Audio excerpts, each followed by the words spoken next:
is the reality check of homesteading. But what this lifestyle gives back to you is 100-fold. Okay. So with the,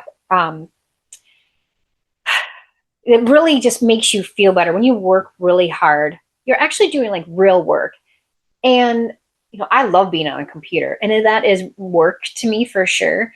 Like that physical outside in the sunshine that is healing you, in the soil, taking care of animals, just connecting with nature. And I always connect the most with God when I am in my garden watching stuff grow, for sure.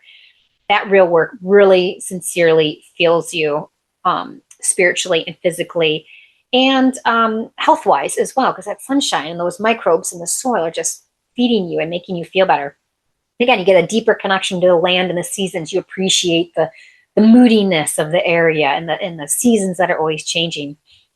And it's very much, it gives you such confidence in caring for yourself and your family that, again, it's not a number I can give you or an equatable amount. It just, the lifestyle really truly fills you up and gives back to you.